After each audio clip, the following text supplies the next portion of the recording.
हमने बचपन से ही ओशो को सुना है, लेकिन उनके ऊपर एक टैग है सेक्स गुरु। क्यों आज लोगों के मन में, उनके जहन में ओशो को लेकर सिर्फ और सिर्फ ये टैग आता है? संभोग से समाधि की ओर इश्क का पहला कदम ही है नबी। नबी मतलब परमात्मा, खुदा। इश्क का पहला कदम, प्रेम का पहला कदम, जहां पर मन नहीं होता। जो लोग लव मैरिज कर रहे हैं, जरा भीतर टटोल के देख, अभी इसी स्त्री का चेहरा बिगड़ जाए, हम तुरंत दूसरी स्त्री की तलाश में निकल जाएंगे। उन्होंने 2 शब्द ये बोले हैं कि मैंने तो हर विषय पर बोला है, लेकिन लोगों ने केवल सेक्स को सुना। मुझे लगता है स्वामी जी, जो एक चीज़ बहुत कंट्रोवर्शियल रहते हैं कि उन्होंने कुछ ऐसे फिजिकल प्रयोग भी करवाए हैं, जैसे उनके पुणे आश्रम की बात करें, किसी भी आश्रम की बात करें, तो मुझे लगता है इस बारे में आप क्या कहना चाहेंगे? समय ठहर जाएगा, मन ठहर जाएगा, विचार ठहर जाएंगे, सब ठहर जाएगा, वहीं से तो समाधि में ले जाएंगे वो। आप बता रहे थे कि वो जो इनकी बुक थी उनका नाम पहले काम से राम से राम की ओर। तो कुछ कट्टरवादी लोगों ने आकर के वहां पर हंगामा खड़ा कर दिया। सारी दुनिया की सोच जहां पर खत्म होती है ना, वहां से ओशो की सोच शुरू होती है। कोई एक्सेप्ट करे ना करे, मुझे लगता है कि जितने भी धर्म गुरु हैं, मैं नहीं मानती कि कोई ऐसा होगा जिसने कभी ओशो को नहीं पढ़ा होगा। तो जहां हम खड़े हैं ना, उससे 200, 300, 400 साल बाद का सोच रहे हैं। काश हम अपने भीतर एक संकल्प लाएं कि ओशो के शब्दों को केवल सुनना नहीं जी। अगर आपको हमारा कंटेंट अच्छा लगता है और अगर हम आपकी लाइफ में थोड़ा सा भी वैल्यू ऐड कर पाए हैं, so please subscribe to our channel Anandam for Bharat, क्योंकि आपका केवल एक सब्सक्रिप्शन हमें और हमारी पूरी टीम को बहुत मोटिवेट करता है कि हम ऐसे ही आप लोगों के लिए सेल्फ हेल्प वीडियोस लेकर आते रहें। एंजॉय कीजिए आज का ये सुपर इंटरेस्टिंग पॉडकास्ट विद स्वामी आलोक जी। इनकी लाइफ पर हमने एक फुल पॉडकास्ट किया है, जिसका लिंक आपको इस वीडियो की डिस्क्रिप्शन में मिल जाएगा, जरूर देखिएगा। आनंदम, प्रणाम स्वामी जी। प्रणाम स्मृति, कैसे हैं? आप? मैं बिल्कुल एकदम मस्त। Good to see you Swami ji, and welcome to Anandam for Bharat. Thank you, thank you. Swami ji, एक बहुत महत्वपूर्ण पॉडकास्ट। हमने बचपन से ही ओशो को सुना है, सुनते आए हैं, और आपके माध्यम से उनको और ज़्यादा जानने का सौभाग्य मिला है। लेकिन उनके ऊपर एक टैग है, और वो टैग है सेक्स गुरु। क्या ये बात सच है? इस बात में कितनी सत्यता है? क्यों आज लोगों के मन में, उनके जहन में ओशो को लेकर सिर्फ और सिर्फ ये टैग आता है? आप प्लीज़ इस बात पर आज प्रकाश डालिए। सबसे पहले तो मैं पूरी मनुष्य जाति को बहुत धन्यवाद देना चाहता हूँ कि ओशो के साथ कम से कम गुरु शब्द तो जोड़ा। गुरु स्वीकार कर लेना कितनी बड़ी बात है जी। हमारा मन, हमारा अहंकार सबसे ज़्यादा अगर चोट कहीं पर पहुंचाता है या जिस चीज़ को स्वीकार करने के लिए राजी नहीं होता, वो है गुरु जी। क्योंकि गुरु के सामने झुकना पड़ेगा, गुरु के सामने अहंकार को गिराना पड़ेगा। कोई है जो हमसे बहुत विराट है, कोई है जो हमसे बहुत ज़्यादा जानता है, कोई है जो अनुभव के तल पर गुजरा है, कोई है जो हमारी उंगली पकड़ करके ले जा सकता है जी। वो गुरु। तो चलो सेक्स के लिए ही माना, गुरु तो माना जी। ये तो स्वीकार किया मनुष्य जाति ने कि वो यौन के माध्यम से पूरी दुनिया को परिवर्तित करने की क्षमता रखते हैं। एब्सोल्युटली। और ये टैग कैसे लगा उनके ऊपर? टैग केवल उन लोगों ने लगाया जिन्होंने ना ओशो को पढ़ा, ना ओशो को देखा, एब्सोल्युटली। ना ओशो के आश्रम में गए, और ना ही ओशो के ध्यान का कोई प्रयोग उन्होंने किया। जी। जिन्होंने ना ओशो को जिया, जिन्होंने ना ओशो को पिया, उन सब ने सुनी सुनाई बातों की वजह से ये टैग लगाया। जी। और एक किताब, उनकी एक प्रवचन श्रृंखला जो सबसे ज़्यादा पॉपुलर हुई, जिसका नाम था संभोग से समाधि की ओर, जी। उसकी वजह से उनके ऊपर ये टैग लगा। जी। मैं पूरी मनुष्य जाति से एक प्रश्न पूछना चाहता हूं। अगर कोई अपना एक डिस्कोर्स दे, कई दिन लगातार तक डिस्कोर्स दे, और उसके ऊपर इतनी मोटी मोटी कई किताबें छप जाएं कि गरीबी से अमीरी की ओर, तो उसका जोर किस पर है बताइए? गरीबी पर उसका जोर है कि अमीरी पर उसका जोर? वो चाहता है कि आज पूरी मनुष्य जाति जो गरीबी के दलदल में फंसी हुई है, जो गरीबी के तल पर जी रही है, आओ मैं तुमको कुछ ऐसी विधियां बताता हूं कि तुम अमीरी की ओर उठ सकते हो, रिचनेस की ओर जा सकते हो, तुम भी समृद्ध हो सकते हो, तुम भी समृद्धि में शिखर छू सकते हो, आकाश छू सकते हो, सफलता तुमको भी हासिल हो सकती है। जी। निश्चित रूप से बिना पढ़े ही ये किताब इशारा कर रही है कि जो लेखक हैं, जो बोलने वाले सज्जन हैं, जो स्पीकर हैं, वो अमीरी की ओर ले जाना चाहते हैं। जी। कोई प्रवचन देते हैं, कोई किताब प्रकाशित कराते हैं बीमारी से स्वास्थ्य की ओर। तो इन सज्जन का इशारा कहाँ है? बीमारी पर इशारा है कि स्वास्थ्य पर इशारा है? बीमारी से हमको हेल्थ की ओर ले जाना चाहते हैं। तो निश्चित रूप से निगाह तो बीमारी पर नहीं।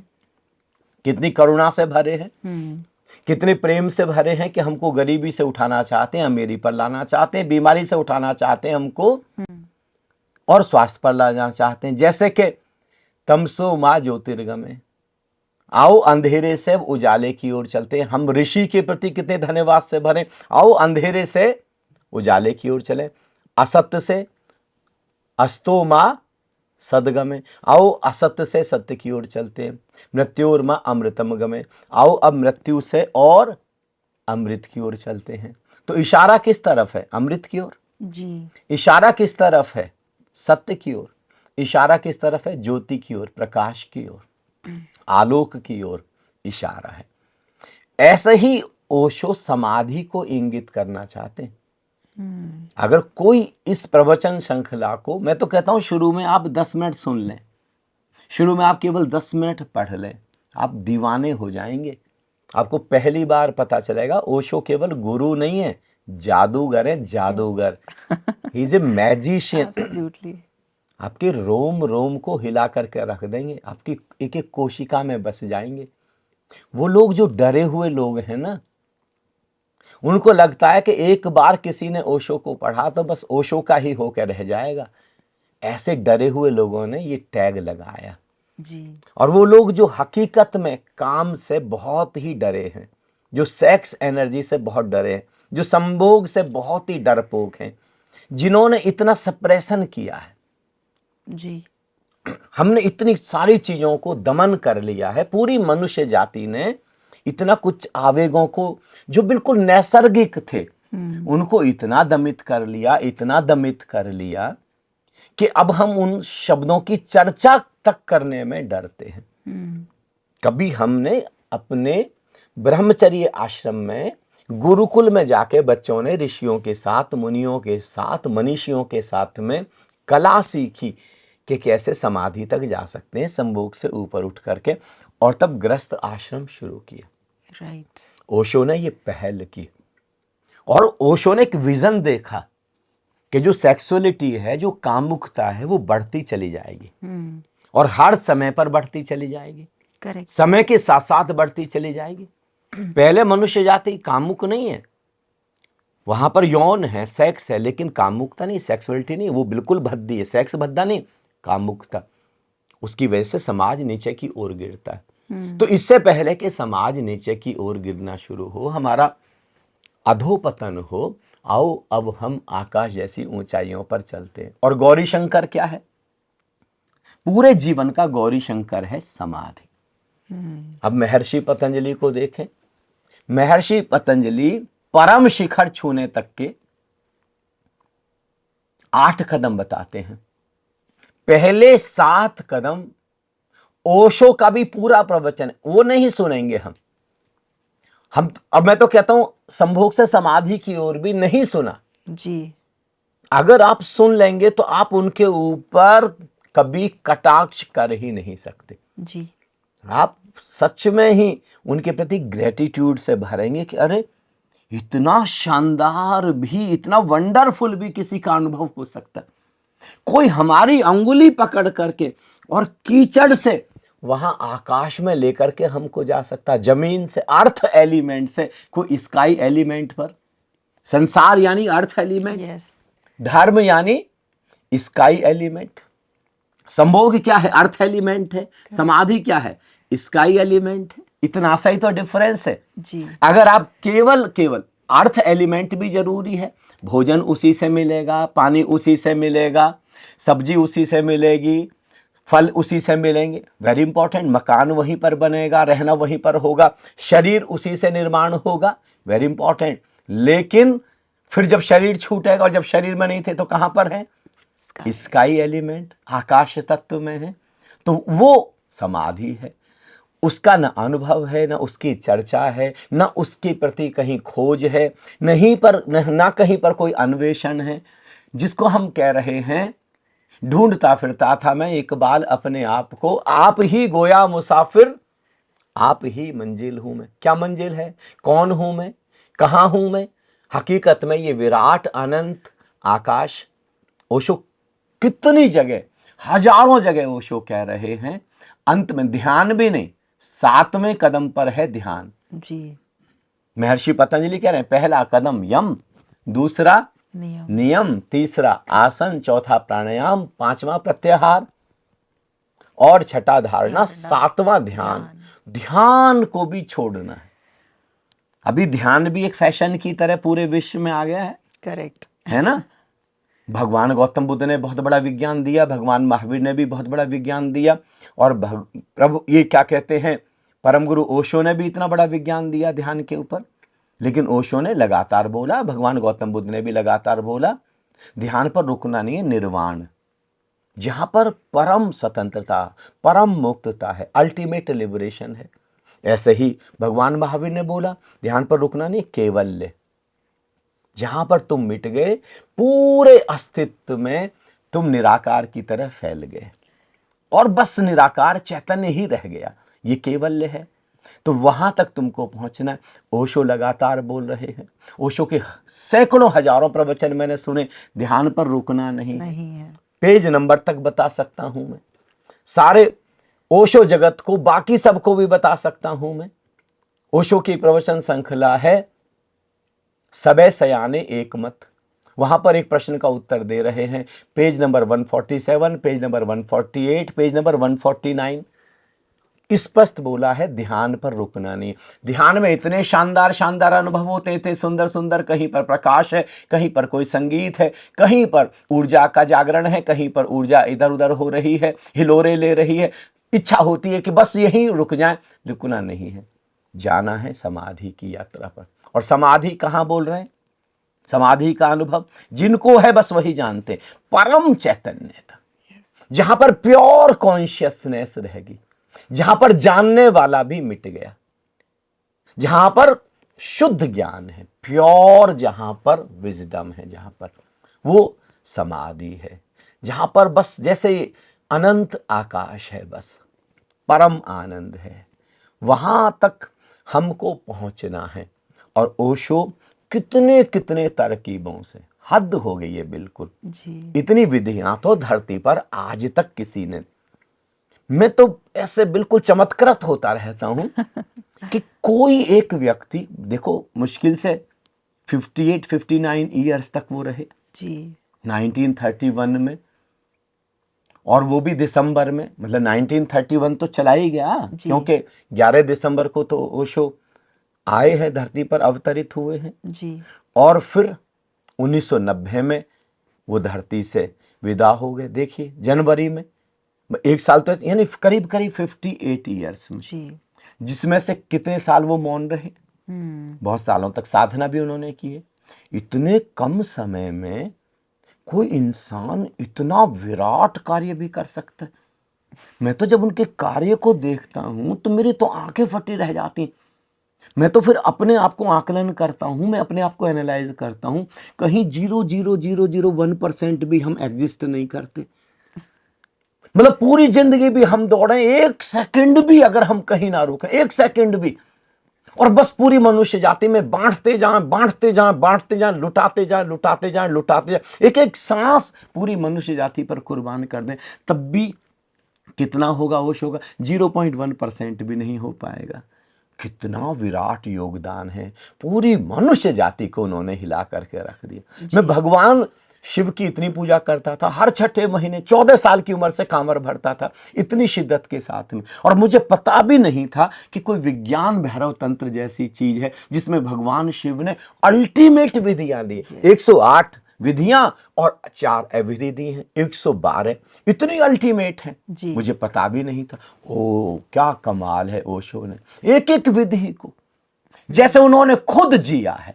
बिना जिए कोई इंसान इतना सुंदर नहीं बोल सकता। करिश्मा कर दिया साहब उन्होंने। जी। अनुग्रहित होना चाहिए पूरे सनातन को, पूरे विश्व को। एक एक विधि को पुनर्जीवित कर दी भगवान शिव की। शिव सूत्र क्या कमाल उन्होंने बोला है। केवल्य उपनिषद, निर्वाण उपनिषद, कठोपनिषद, आत्म पूजा उपनिषद, वेदों के ऊपर, भगवान गौतम बुद्ध के ऊपर, धम्मपद के ऊपर, भगवान महावीर के ऊपर, जिनवाणी के ऊपर, जी। भगवान श्री कृष्ण श्रीमद् भागवत गीता करिश्मा कर दिया। स्वयं मुरारजी बापू खुद स्वीकार कर रहे हैं इस बात को कि मैं श्रीमद् भागवत गीता पर प्रवचन करते करते मेरी पूरी जीवन चला गया, पूरे जीवन काल चला गया। और मैंने पहली बार ओशो को गीता ओशो की पढ़ी तो मुझे पहली बार गीता समझ में आई कि गीता हकीकत में है क्या।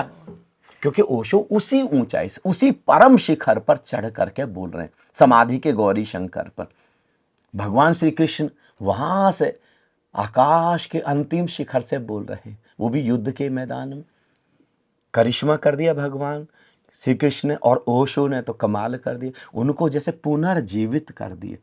एक एक संत को हमने जिनका नाम भी नहीं सुना था और उन्होंने इतना बड़ा कुछ किया होगा, हमको तो पता भी नहीं था। चाहे वो संत दादू हैं, दयाल हैं, दरिया साहब हैं, वो चाहे संत मीराबाई हैं, चाहे वो संत कबीर हैं, कितना कुछ उन्होंने कर दिया। अब जैसे वो स्वामी जी बोलते हैं, उन्होंने 2 शब्द ये बोले हैं कि मैंने तो हर विषय पर बोला है लेकिन लोगों ने केवल सेक्स को सुना है। देखो हकीकत तो ये है कि हम जहां पर खड़े हैं हमें वही सुनाई अगर देता मुझे है। आप परमिट करें तो हाँ मैं जी। कहना चाहूंगा, जी, ये जो हम टैग लगा रहे हैं ना, ये ओशो के लिए नहीं लगा रहे हैं। ये खुद के लिए लगा रहे हैं। हम जब भी किसी के ऊपर कोई कटाक्ष करते हैं, जी। हम सीधे देखें, देखो जी। मैं आपकी ओर उंगली उठाऊं, 4 उंगली तो मेरी ओर हो गई ना। राइट। हम ये नहीं देख, कभी हमने आकलन करके नहीं देखा। जी। मैं निवेदन करता हूं, पूरी मनुष्य जाति से निवेदन करता हूं, एक बार आंख बंद करके देखिएगा, जो लोग भी ऐसा टैग लगा रहे हैं, ये हकीकत में आप ओशो पे लगा रहे हैं कि अपने ऊपर लगा रहे हैं। और मीडिया का स्वामी जी इसमें कितना रोल रहा है? सारा ही रोल मीडिया का लगा रहा जी। है, सारा का सारा। करेक्ट। देखो जो मैं अभी आपको कह रहा था एक पॉडकास्ट में कि आप देखें, जब आप नाचते हैं तो पूरी एनर्जी, भगवान श्री कृष्ण ने देखो इस विधि को कितने सुंदर तरीके से उपयोग किया, नाचने को, सेलिब्रेट करने को, उत्सव मनाने को। रास, रास का मतलब है जब आपका जो नृत्य है वो साधारण, बिल्कुल ऑर्डिनरी डांस नहीं होना चाहिए। जब डांस एनर्जी, जब कॉस्मिक एनर्जी आपको पजेस कर ले, आपको ये भेद मिट जाए कि आप स्त्री हैं कि पुरुष, जब तक आपको याद है कि आप स्त्री हैं कि पुरुष है, रास नहीं है, डांस है। और ओशो लगातार क्या बोलते हैं, let the dancer disappear. Yes. और जब ये वाला डांस होगा, वो एनर्जी वाला, वो आकाश की ऊंचाई वाला, तो फिर आप नाचते नाचते, वहां पर कोई पुरुष खड़ा था, वहां पर, अब आप उन दोनों के बीच पहुंच गए। अब आपको आंख बंद करके ये याद रहेगा क्या? पहली बात तो आपने देखा नहीं, किसी ने देखा तो खिड़की से बाहर से देखा हॉल के, उन्होंने अरे स्त्री भी नाच रही, पुरुष भी नाच रही, समथिंग इज रॉन्ग। और आपको पता भी नहीं है कि वहां पर प्रयोग क्या हो रहा है, आपने जाके अखबार में छाप दिया। फिर आपके अखबार को पढ़ के उनको लगा कि इनकी तो टीआरपी एकदम से जंप कर गई। फिर दूसरे वाले सज्जन ने छाप, वो तो वहां तक इतना भी, उन्होंने तो वहां पर इतना भी जाके नहीं देखा। धीरे धीरे ऐसे ऐसे ओशो ने भी इसका कोई विरोध नहीं किया।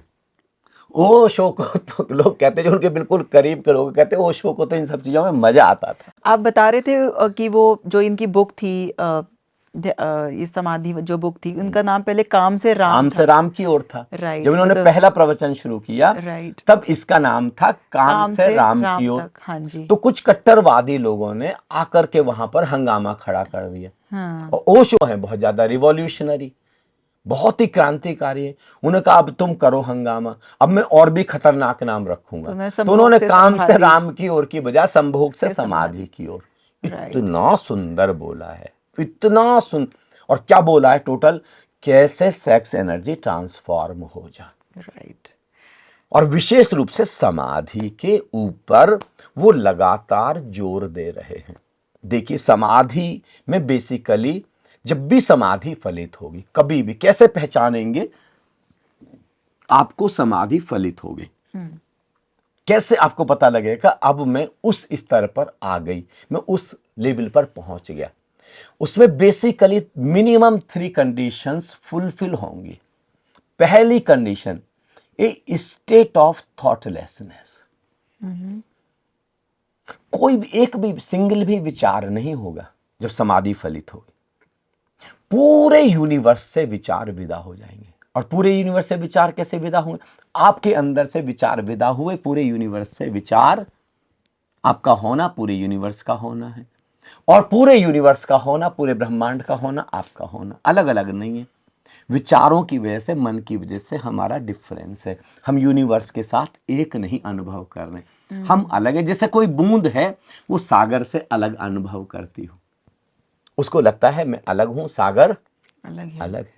फिर किसी घड़ी सागर में आ जा और उसको पता लगे कि अरे मैं तो सागर ही हूं, मैं तो नाहक ही परेशान थी, सदियों से मैं परेशान थी कि मैं बूंद हूं। हकीकत में मेरा होना तो महासागर ही है। कितने जन्मों तक कष्ट उठाया, कितने जन्मों तक पीड़ा, कितने जन्मों तक दर्द सहा, कितने कितने करोड़ों करोड़ों साल बूंद दर्द सह रही है।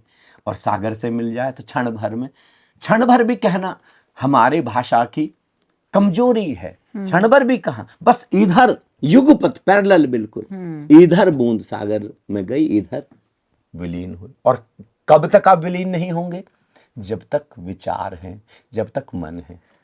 राइट। जैसे ही अब भी विचार विदा हुए, वैसे ही आपका मिलन ही मिलन है। तो सबसे पहली कंडीशन है विचार शून्यता। जब ओशो ने शुरू में जब कार्यक्रम रहने शुरू किए ध्यान के, तो उन्होंने 3 दिन का एक बड़ा शानदार कार्यक्रम लिया। और वो पूरा शानदार कार्यक्रम एक बुक फॉर्म में छपा, उसका नाम है ध्यान सूत्र। और उस ध्यान सूत्र में ओशो ने अंत में यही बोला है, 3 शून्यता, विचार शून्यता, शरीर शून्यता, भाव शून्यता। हम शरीर को ही नहीं भूल पाते। शरीर इतना बोझिल बोझिल बना रहता है, शरीर एनर्जाइज्ड नहीं हो पाता। देखिए संभोग के क्षणों में क्या है, किसी को भी, किसी भी दंपत्ति को, दुनिया के किसी भी व्यक्ति को अगर संभोग का अनुभव है, तो वास्तव में अगर संभोग, याद रखिएगा, सम 2 चीज जुड़ी हो, सम और भोग। ये बहुत गहरे तल पर तंत्र से जुड़ा हुआ ये चीज, बहुत गहरे तल पर। जब बराबर हैं, जो हमारा पार्टनर है और जो हम हैं, दोनों सेम फ्रीक्वेंसी पर, और वो फ्रीक्वेंसी भी किस चीज की होगी, प्रेम की, लव फ्रीक्वेंसी। लव वेव्स हमारी मैच करती, हमारी वेवलेंथ मैच, तब सम है, तब इक्वल है, नहीं तो सम नहीं है। और उस समय जब दोनों में मिलन होगा, जो भोग फलित हो, जो इंडल्जेंस आएगी, वहां पर वो संभोग। तो मेरे देख, हिंदी का जो शब्द है संभोग, वो सेक्स नहीं है, सेक्स से बहुत बड़ा है। करेक्ट।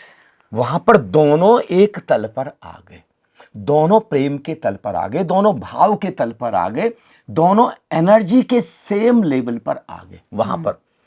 तो अनुभव कहता है, जो हकीकत में किसी ने पूरे जीवन काल में एक बार भी अनुभव किया, तो उस समय शरीर मिट जाता है, शरीर शून्य था। मतलब कितना गहरा विज्ञान। बॉडी लेसनेस, ये पहला अनुभव है समाधि, बॉडी लेसनेस। जब समाधि फलित होगी, शरीर होते हुए भी शरीर नहीं होगा। आप इतना हल्का फुल्का, इतना वेटलेस, लॉ ऑफ ग्रेविटेशन जैसे अब आपके ऊपर अचानक काम करना बंद कर गया। अब आपके ऊपर गुरुत्वाकर्षण का नियम लागू नहीं, क्योंकि जानते हो आप एनर्जी लेवल पर आ गए, ऊर्जा के तल पर, निराकार के तल पर, बीइंग के तल पर। उसका कोई वेट नहीं है, वेट है स्थूल शरीर का। तो एक होगी भारहीनता, और दूसरा विचार शून्यता। अब एक भी थॉट नहीं, समाधि में भी एक भी थॉट नहीं होगा। और संभोग के क्षणों में जैसे तो पुरुष और स्त्री के बीच में महिलाओं को बहुत गहरे तल पर अनुभव होता, पुरुष संभोग में भी उथला उथला उतरता, इन्वॉल्व नहीं हो पाता, इंडल्ज नहीं हो पाता, वो वहां पर डूब नहीं पाता, वो वहां पर उसके थॉट्स अभी भी, उसका वहां पर भी कंपैरिजन चल रहा है, वहां पर भी तुलना चल रही है उसकी, वहां पर भी वो पूरी तरीके से जी नहीं रहा। लेकिन फिर भी कहीं पर कुछ सेकंड के लिए जहां पर वो स्खलित होने वाला है, जहां पर वो डिस्चार्ज होने वाला, वहां पर उसका मन गिर जाता, विचार गिर जाते। करेक्ट। तो वो जो अनुभव है वो बिल्कुल समाधि का अनुभव है। समाधि में यही फलित होता है दिनों दिनों तक। जैसे मुझे अच्छे से याद है, समाधि आज भी जब समाधि में डूबते, और उस समय जब समाधि फलित हुई, जब मैं नेपाल में था 6 मई 2002 को, ना तो शरीर है, ना ही कोई पूरे यूनिवर्स में कोई थॉट नहीं, दिनों दिन तक नहीं, एक सिंगल भी थॉट नहीं, बस सब कुछ ब्लैंक, लेकिन चैतन्यता से भरा है। चैतन्य देखिए आप, संभोग में कितने जाग जाते, कितने चैतन्य हो जाते, क्या एनर्जी लेवल हो जाता है। और फिर egolessness, A state of egoless. अगर कहीं पर इतना सा भी ईगो का रंच मात्र भी बचा है तो उसको हम सेक्स कहेंगे, उसको कम से कम मैं तो संभोग कहना पसंद नहीं करूंगा। आप सेक्स बेच सकते हैं, आप बस अपनी एनर्जी को बस ऐसे ही, अब चलो आप इतने स्ट्रेस्ड हैं, आज डॉक्टर्स भी कह रहे हैं आप बहुत अरे तनाव हैं, आप थोड़ा सा डिस्चार्ज हो जाइए, आप बस थोड़ा सा सेक्स कर लीजिए, ये कोई बात हो गई क्या? संभोग बहुत बड़ी घटना है।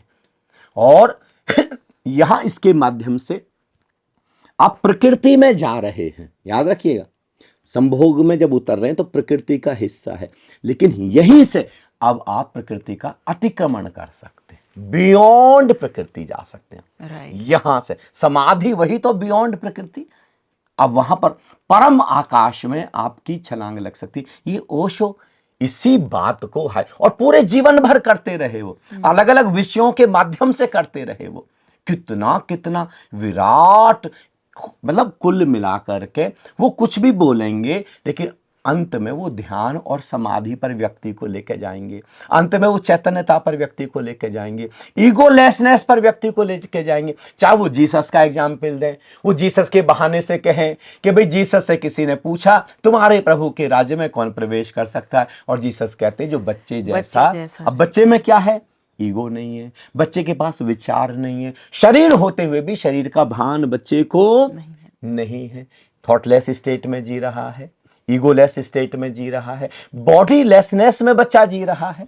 उसको भान नहीं है, लेकिन उसको चैतन्यता नहीं है, सजगता नहीं है, उसको अभी जागरण नहीं है, अभी उसको होश। इसलिए जीसस ये नहीं कह रहे कि बच्चे मेरे प्रभु के राज्य में प्रवेश करेंगे, जीसस कह रहे जो बच्चे जैसा हो गया वो मेरे प्रभु के राज्य में प्रवेश करेगा। ओशो कितने कितने बहानों से ये चीज बोल रहे हैं। और एक अंतिम चीज वो है ए स्टेट ऑफ टाइमलेसनेस। समाधि की अवस्था में आप 10 मिनट थे कि 10 दिन थे, कि आप 1 साल थे, आपको पता ही नहीं होगा कि आपका कितना समय बीत गया। ये बाहर के लोग बताएंगे, या आप बाद में जब आकर के टाइम देखेंगे, घड़ी देखेंगे, तब आपको पता चलेगा अरे 10 दिन बीत गए। समय शून्यता, टाइमलेस, क्योंकि सारी माप समय की मन की है, मन की घड़ी है। सुख में मन कहता है कि समय कितनी जल्दी बीत गया, दुख में मन कहता है कि अरे समय कितना लंबा हो गया। और जहां मन ही नहीं है वहां पर समय नहीं, और वो अवस्था है परम आनंद की। इसलिए थोड़ा सा क्षण भर में भी, थोड़ी देर के लिए भी संभोग में कितना आनंद बरस जाता है, कितना सौंदर्य बरस जाता है, ब्यूटीफुल वहां पर। और समाधि में वह स्थिति स्थायी है, परमानेंट है। इसलिए ओशो ने ये चुना संभोग से समाधि की ओर। ओशो का इशारा समाधि की ओर है। ओशो सेक्स गुरु नहीं है, ओशो ब्रह्मचर्य गुरु है। यस। कैसे कोई व्यक्ति ब्रह्मचर्य को उपलब्ध हो सकता है? ओशो लगातार, कितना गहरा अनुभव है, वो एक लगातार बोल रहे हैं कि हमारे पास ये बस एक एनर्जी है, सेक्स एनर्जी। इसको ट्रांसफॉर्म करो, रूपांतरित। कब तक कीड़े मकोड़ों की तरह जीते रहोगे? कितने जन्म तक? तुझे मालूम भी है कि कितने जन्म बीत गए बादाए तलाखी अय्याम को पीते पीते। तुझको पता है, सूफी फकीर उमर खयाम कहते हैं कितने जन्म, ये कड़वी शराब पीते पीते काम की, ये सेक्सुअलिटी की, कामुकता की, ये क्रोध की, ये लोभ की, ये मोह की, ये ईर्ष्या की, ये विद्वेष, कितने जन्म बीत गए। आखिर कब इसके पार? तुझे मालूम भी है कि कितने जन्म बीत गए बादाए तलाखी अय्याम को पीते पीते। तिश लगी फिर भी तेरी कम तो न होने पाई, प्यास तो अभी तक नहीं बुझी। आ पीने का सलीका मैं बताता हूं तुझे। ओशो पीने का सलीका बता रहे हैं। दे मेरे हाथ में हाथ और चल मेरे साथ, आ चलने का तरीका मैं बताता हूं तुझे। और ओशो क्या बोलते हैं? इश्क का पहला कदम ही है नबी। नबी मतलब परमात्मा, खुदा, ये अनंत, ये समाधि। इश्क का पहला कदम, प्रेम का पहला कदम, जहां पर मन नहीं होता, जहां पर विचार नहीं होते। इश्क का पहला कदम ही है नबी मंजिल। आज जीने का सलीका मैं बताता हूं तुझे। ये जीने का सलीका है। ये ब्यूटीफुल। यहां से ऊपर, काम से ऊपर उठे, लगातार बोलते हैं ओशो, पहले प्रेम के तल पर आ, काम से तक। अधिकतर लोग अभी प्रेम के तल पर, पति पत्नी में भी कहां प्रेम है? देखें, ईमानदारी से देखें, जो लोग लव मैरिज कर रहे हैं, जो लोग प्रेम विवाह कर रहे हैं, जरा भीतर टटोल के देखें, आकर्षण को प्रेम समझ लिया है या वास्तव में प्रेम है? अभी इसी स्त्री का चेहरा बिगड़ जाए, इसी स्त्री का शरीर अगर खराब हो जाए, हम तुरंत दूसरी स्त्री की तलाश में निकल जाएंगे। ये प्रेम है? ये पुरुष किसी काम के? देखो, महिलाओं को वास्तव में प्रेम था। हजारों हजारों हमारे इतिहास में ऐसे उदाहरण हैं कि पुरुष बिल्कुल ही खत्म हो गया, ऐसे जैसे कुछ ना उठ सकता, फिर भी महिला पूरी जिंदगी भर उसकी सेवा। ये प्रेम था, ये समर्पण था। प्रेम बिना समर्पण के कैसा होगा? कहीं हो ही नहीं सकता। तो कम से कम आप काम के तल से उठ करके प्रेम के तल पर आ जाए, और प्रेम के तल से भी उठ करके आप समाधि के तल पर आ जाए। प्रेम है एक इंसान से दूसरे इंसान के बीच में एक अनूठा रिश्ता, जहां पर दोनों का मन नहीं काम कर रहा है, जहां पर एक अनूठी ऊर्जा काम कर रही है। और समाधि क्या है? इस पूरे अस्तित्व के साथ प्रेम का आगमन, इस पूरे अस्तित्व को बाहों में ले लेना। एक प्रेमिका को बाहों में लिया तो ये संबंध हो गया, और पूरे अस्तित्व को बाहों में ले लिया, या पूरे अस्तित्व ने हमको बाहों में ले लिया, अपने आलिंगन में ले लिया, ये समाधि का अनुभव हो गया। इस ओर ओशो ले जाना चाह रहे हैं। ओशो इस दुनिया के बड़े से बड़े आध्यात्मिक मार्गदर्शक हैं, आध्यात्मिक गुरु हैं। He is a spiritual master. मुझे बहुत पीड़ा होती है जब उनको कोई दार्शनिक बोलता है जी, जब उनको केवल कोई फिलोसफर बोलता है, या केवल उनको कोई विचारक। ये बात अलग है कि एक वैचारिक क्रांति लेकर के वो धरती पर आए हैं, और उनसे ज्यादा तर्कशील, उनसे ज्यादा मौलिक विचार, मौलिक चिंतन करने वाला इंसान शायद ही कभी धरती पर पैदा हुआ हो। ये बात अलग है, लेकिन वो दार्शनिक नहीं है, फिलोसफर नहीं है, वो एक संत हैं जी। वो एक मास्टर हैं, वो करिश्मा है, वो एक जादूगर है। He is a magician. उनको सुने, उनका सुनना एक सम्मोहन है। एक एक शब्द ऐसे हृदय को भेद था। जैसे वो देखते ना हम कोई चित्र, वो ऐसे तीर जाता है हृदय के आर पार, प्रेमी प्रेमिका एक दूसरे को कार्ड जब देते हैं, उसमें ऐसे ओशो के जो शब्द है ना, वाण की तरह ऐसे भेदते हमको चले जाते हैं, अगर हम उनको सुन सकें, कायदे से सुन सकें, और सुनने के बाद कि उस काश गुन सकें, और गुनने के बाद काश हम अपने भीतर एक संकल्प लाएं कि ओशो के शब्दों को केवल सुनना नहीं, जीना है, पीना है, अनुभव करना। भीतर एक संकल्प काश आ जाए, जो ओशो ने जिस समाधि को अनुभव किया, महर्षि पतंजलि ने जिस समाधि को अनुभव किया, जिस साक्षी तत्व को भगवान श्री कृष्ण ने अनुभव किया, जिसमें उन्होंने जाना नैनम छिन्दन्ति शस्त्राणि नैनम दहति पावके न हन्यति हन्य माने शरीरे। हमको भी अनुभव करना। और ओशो ने कितनी सुंदर सुंदर, कितनी आसान आसान विधियां उन्होंने दी, उन्होंने कमाल कर दिया। और अब तो हमने आनंदम में उनके महासागर से जो हीरे मोती, जो जवाहरात छिपे थे, उनको ऐसे ढूंढ ढूंढ करके, और भी जो आसान विधियों में पेश कर सकते थे, वो जी। और भी आसान विधियों में परोस दिया, पेश कर दी। अभी भी अगर मनुष्य जाति हाथ पर हाथ रख के बैठी रहती है, सोई रहती है और कोसती बहुत रहती बड़ा है, लॉस है तो ये ये मनुष्य मनुष्य जाति का ओशो भविष्य है, जी इस जगत के, इस पूरे विश्व के भविष्य हैं ओशो। जी अभी जैसे भगवान गौतम बुद्ध को, भगवान महावीर को उनके शरीर से विदा होने के 2500 साल बाद भी हम याद करते हैं, ओशो को ऐसे हजारों हजारों लाखों सालों तक याद किया जाएगा।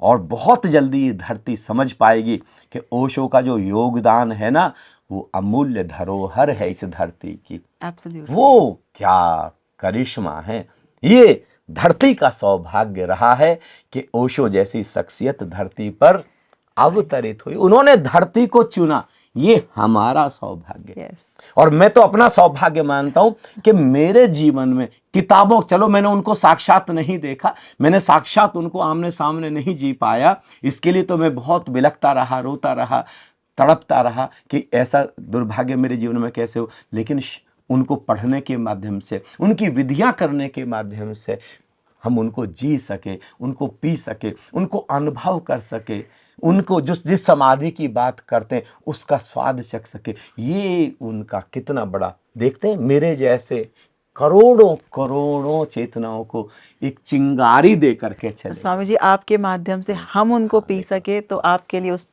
आहो भाव आहो भाव आहो भाव। कमाल है, कितनी कितनी चेतनाएं, कितने कितने दीपक। जी गीत हम कभी सुना करते थे, ज्योत से ज्योत चलाते जलाते चलो, प्रेम की गंगा। बहाते ओशो ने तो ध्यान की भी गंगा बहा दी, प्रेम की भी गंगा बहा दी, समाधि की भी गंगा बहा दी। ओशो ने तो ज्ञान की भी गंगा बहा दी। जी जी कौन सा विषय छोड़ा उन्होंने। Swami ji I think this is बहुत सुंदर आपने हर चीज़ हमें बताई। मुझे लगता है स्वामी जी जो एक चीज़ बहुत कंट्रोवर्शियल रही है वो इस वजह से भी रही है कि जैसे बोलते हैं कि उन्होंने कुछ ऐसे फिजिकल प्रयोग भी करवाए हैं, जैसे उनके पुणे आश्रम की बात करें या फिर उनके यहाँ किसी भी आश्रम की बात करें, तो मुझे लगता है इस बारे में आप क्या कहना चाहेंगे जो देखिए उनके जो प्रयोग थे वो समाधि को अनुभव करने के प्रयोग थे, जी और बहुत ही, और वो और मतलब अनकन्वेंशनल थे वो। अनकन्वेंशनल थे। हाँ जी देखो जितने भी जैन फकीर हुए हाँ हैं, जी जो कन्वेंशनल तरीके हैं हाँ वहां जी पर मन नहीं गिरता। ओके मन अचानक, जैसे देखो आप, जैसे जो जो जगह आपने घूमी है हाँ जी वहां पर मन नहीं गिरता। हम्म। वहां पर आपको पता है कि यहाँ ये वाली क्यारी गुलाब की होने वाली है, ये वाली क्यारी गेंदे की होने वाली है, यहाँ पर देवदार के वृक्ष खड़े होंगे, यहाँ पर झील होगी, आपको सब पता है, अब पहले से ही सोच के, और आप जिसको साथ लेके गए उसको भी बता करके गए हैं।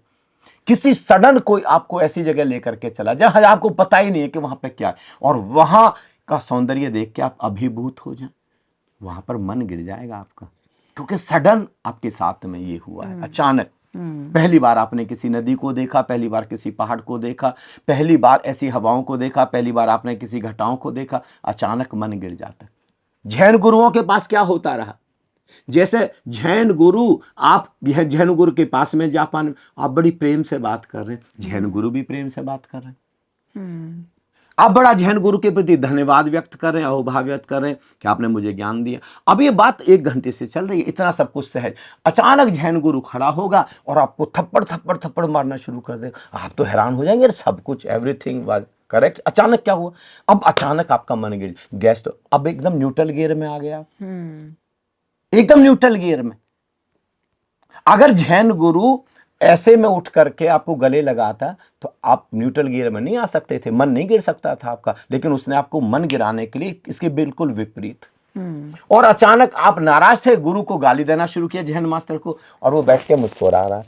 आपने तो अपेक्षा की थी, अब आप अपेक्षा कर रहे हैं मैं इसको गाली दे रहा हूं तो मुझे थप्पड़ मारेगा, उस समय थप्पड़ मार दे तो आपका मन नहीं गिरेगा, वो अचानक हंसना शुरू कर दे तो आपका मन गिरेगा कि अरे हो क्या गया। ऐसे ही ओशो ने बहुत सारी ऐसी विधियों का उपयोग किया जो सडन आपके मन को गिरा सके। तो जैसे स्वामी जी बोलते हैं कि जैसे वहाँ पे ओपन सेक्स कल्चर है, जैसे अगर पुणे आश्रम की हम बात करते हैं, विच इज़ ट्रू, मतलब ऐसे आप किसी को बताओ, जैसे मेरे साथ अभी ये हुआ कि किसी ने मुझसे पूछा कि have you been to that ashram, मैंने कहा आई सेड नो, तो दैट पर्सन सेड कि वहाँ पे तो इस तरह का कल्चर है। नहीं, मैं वहां पे गया हूं, अब तो वहां पे ऐसा कुछ नहीं है। और जब ओशो वहां पे रहे तब मैं वहां पर गया नहीं था। राइट। मैं एक बार ही गया हूँ वहां जी पर, जी। लेकिन वहां पर मैं ना ऐसा कुछ भी नहीं देखा। वहां पर साधारण ध्यान के प्रयोग इस तरह हो का रहे हैं। मिसकंसेप्शन लेकिन नहीं, सोसाइटी हाँ। में बहुत फैला हुआ है। देखो इतना मैं जानता हूँ, ओशो जिस गौरी शंकर पर है, हाँ जी। अगर ओशो कोई भी थेरेपी या कोई भी विधि कराएंगे तो जागरण के लिए कराएंगे, बस मुझे इतना पता है। यस। जैसे आज मैं कोई भी विधि कराऊंगा तो मैं जागरण के लिए कराऊंगा कि कैसे सडन एक्सप्लोजन हो जाए। और तो ओशो ने अगर कोई विधि कराई भी होगी यस। तो वो सडन एक्सप्लोजन के लिए कराई होगी, हमारे अंदर ठहराव के लिए कराई होगी। कि ओशो ने ये ऐसे भी विधि कराई होगी कि देखो जैसे पुरुष है उनको स्खलन की इतनी जल्दी रहती है, और ओशो एकदम सडन स्टॉप में अचानक एनर्जी अपलिफ्ट होती है। आप ठहर सकते हैं कि नहीं ठहर सकते? उस समय भी ठहर सकते, समय ठहर जाएगा, मन ठहर जाएगा, विचार ठहर जाएंगे, सब ठहर जाएगा। वहीं से तो समाधि में ले जाएंगे वो बेसिकली समाधि के लिए और लोग शायद उनके ये अनकन्वेंशनल मेथड समझ नहीं पाए और यहीं से ही उनके ऊपर ये टैग लगता चला गया। और स्वामी जी, यहाँ से एक क्वेश्चन मेरे मन में ये है कि इस तरह की जो अनकन्वेंशनल मेथड्स हैं ये लाइव गुरु के अंडर ही करने चाहिए, always and always. Always. Osho के बारे में मैं एक चीज बोलना चाहता हूँ। सारी दुनिया की सोच जहां पर खत्म होती है ना, वहां से ओशो की सोच शुरू होती है। कैसे? ओशो जैसे जहां हम खड़े हैं ना, उससे 200 300 400 साल बाद का सोच रहे हैं। वो जो प्रयोग 400 500 साल बाद होने चाहिए थे वो करा रहे हैं। तो एकदम से डाइजेस्ट नहीं होते, एकदम से समझ में नहीं आता। हमको भी चेतना को वहां पर ले जाना होगा।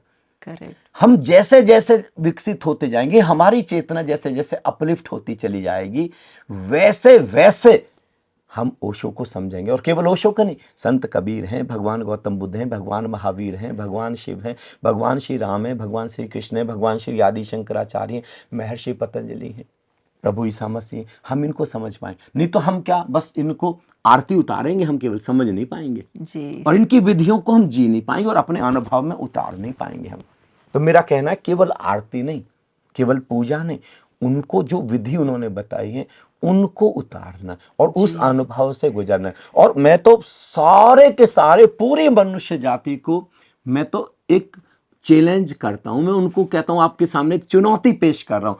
ओशो ने जितनी भी 365 किताबों में विधियां बखेरी हैं हीरे जवाहरात, कोई एक विधि 3 महीने आप प्लीज जी के देखिए, आपको समझ आ जाएगा वो क्या है। आपको जो जिन अनुभवों से, जिस ट्रांसफॉर्मेशन से आप गुजरेंगे, आप इतने अहोभाव से भर जाएंगे, इतने अहोभाव से भर जाएंगे जी।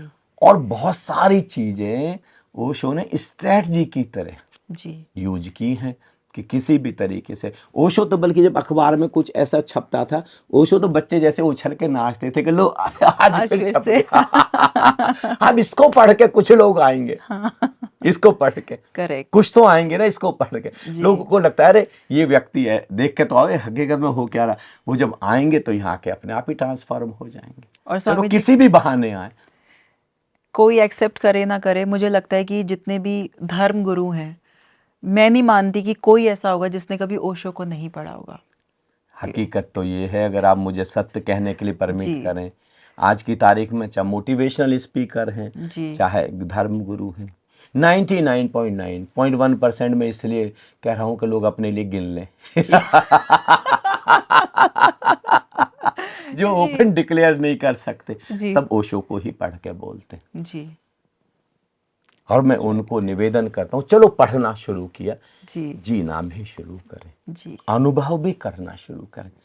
अनुभव से कम पर मत रुकिएगा, उससे पहले आप रुकेंगे तो अधूरे रह जाएंगे जी। फिर आप वहां आकाश जैसी ऊंचाई तो नहीं छू पाएंगे। जो ओशो बार बार देखो, अब ओशो इस चीज के लिए उन्होंने डिफेम तो खैर क्या है, फेम ही है हाँ जी, लेकिन समाधि का इशारा कर, समाधि तक पहुंचो मेरे भाई, कब तक वहीं संभोग पर अटके रहेंगे? फिर बुढ़ापे में तो संभोग कर भी नहीं पाएंगे, समाधि का स्वाद तो फिर भी, क्योंकि एनर्जी तो नहीं बची अब जो एनर्जी यहां ब्रह्मचर्य बन सकती, भारी जवानी में ब्रह्मचर्य को उपलब्ध हो। अरे बुढ़ापे में कुछ किया तो क्या किया? भारी जवानी में आप अब शरीर ने काम करना बंद कर दिया, आपके ऑर्गन्स ने काम करना बंद कर दिया, तब आप सेक्स से मुक्त हुए। ये मुक्ति कोई मुक्ति है? भरी जवानी में मुक्त हो, और आपके हाथ में। ओशो क्या बोल रहे हैं वहां पर? मालिक बनो। जी। कोई स्त्री कोई पुरुष आपको अपने इशारे पर नचा ना सके। Be the master of your own life. Sex के भी मालिक बनो, अडोल बनो, अक्षोभ बनो, अनटर्बुलेंट। तो चाबी जीवन की आपके हाथ में हो, किसी और के हाथ में चाबी नहीं होनी चाहिए। इसका मतलब तुम मुक्त नहीं हो, मुक्त बंधे नहीं हो। है। केवल तुम बातें मोक्ष की करोगे लेकिन मुक्त नहीं हो। मुक्त तो तभी होगे जब समाधि के गौरी शंकर छू लो।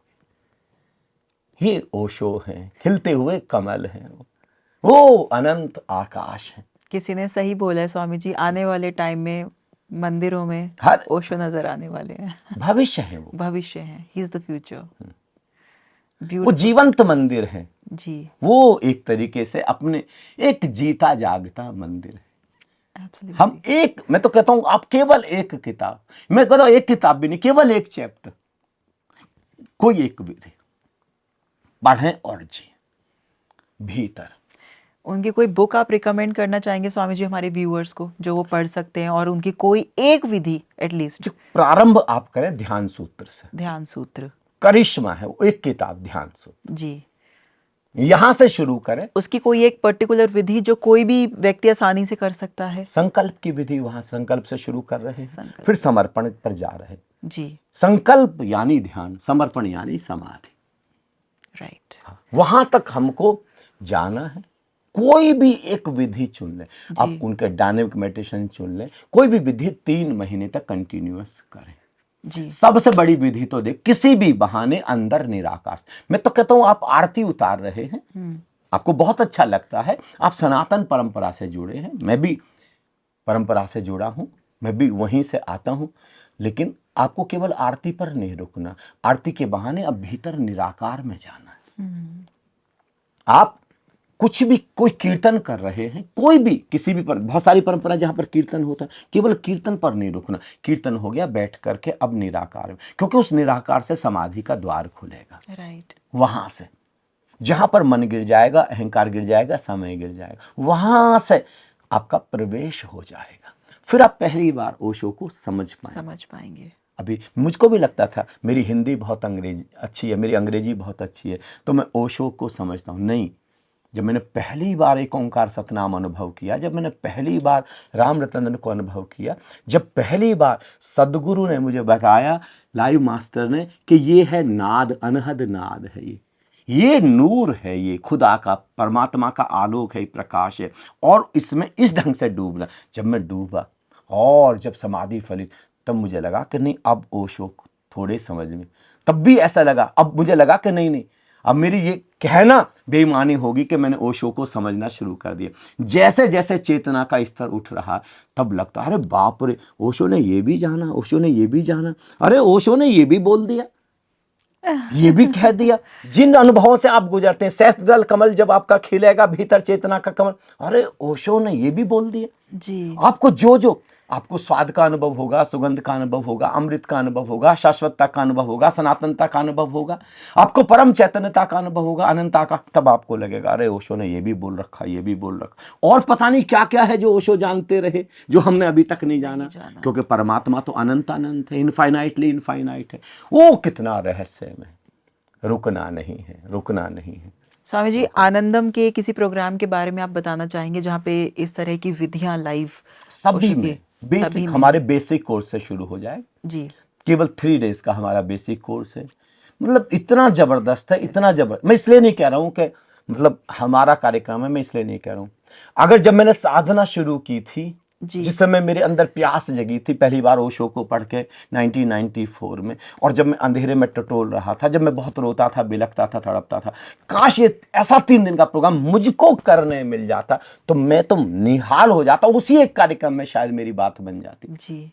वो इतनी प्यास थी, मैं इतना रोता था, इतना, मैं तो इतना कह सकता हूँ, it is one of the best program of this planet Earth. इतना जबरदस्त है, इतना जबरदस्त है। अगर आपको हकीकत में ध्यान को समझना है, भगवान शिव से लेके ओशो तक अगर आपको समझना है, वो एक प्रयोग। फिर तीसरे दिन, 2 दिन में मन की सफाई, शरीर कैसे पारदर्शी हो जाए, तीसरे दिन उस एक ओंकार सतनाम की, उस वेद जिसको ओम कह रहे हैं, हिंदू जिसको राम नाम कह रहे हैं, राम नाम सत्य है, सत्य बोलो गत्य है, जिसको हम खुदा की अजान कह रहे हैं, जिसको हम शब्द कह रहे हैं, फिर उसको जानेंगे, उसमें डूबना शुरू करेंगे, जिसको श्री गुरु गोरखनाथ कहते हैं शब्द ही ताला, शब्द ही कुंजी, शब्द ही शब्द समाया, जिसके लिए श्री राधा स्वामी परंपरा कहती है शब्द बिना सब झूठा ज्ञान, सारा ज्ञान ही झूठा, जिसको संत कबीर कहते हैं बिना उसके सब बेकार है, कोई सार नहीं है, वो सार तत्व है। उस सार तत्व को केवल 3 दिन में अनुभव करेंगे और फिर उसमें कैसे घर जाकर के डूब सकते। और हर महीने हमारे ये वाले कार्यक्रम 3 से 4 होते हैं, हर महीने भारत के किसी भी कोने में। आनंदम की वेबसाइट पर, आनंदम की यूट्यूब चैनल पर, फेसबुक, कहीं पर भी आप जाके देख सकते। एक बार आकर के देखें, एक बार करके देखें जी। फिर देखेंगे जैसे जीवन में एकदम पंख लग गए। जो ओशो कहते हैं धर्म के पक्षी के 2 पंख, एक ध्यान और एक प्रेम। इन 2 पंखों से जब आकाश में उड़ेगा पंछी तो उसका नाम समाधि। यहाँ से ब्यूटीफुल स्वामी जी, ब्यूटीफुल। और मैं सभी व्यूअर्स को बताना चाहती हूँ कि मैंने खुद पिछले 8 साल से स्वामी जी के प्रोग्राम्स एक्सपीरियंस किए हैं। आपको जितने भी जो भी अगले अब प्रोग्राम्स होंगे वो हमारे चैनल पर हम पोस्ट करेंगे कि अगला प्रोग्राम जो भी आपके नियर बाय प्रोग्राम हो उसमें ज़रूर जाइएगा। और आपकी ना केवल रिलेशनशिप, आपकी हेल्थ, आपकी वेल्थ और आपकी पूरी ज़िंदगी ही ट्रांसफॉर्म हो जाएगी। So I welcome you all in Anandam programmes. Thank you. बहुत बहुत धन्यवाद। मैं बहुत सौभाग्यशाली हूँ कि परम गुरु ओशो के बारे में आपने मुझसे पूछा।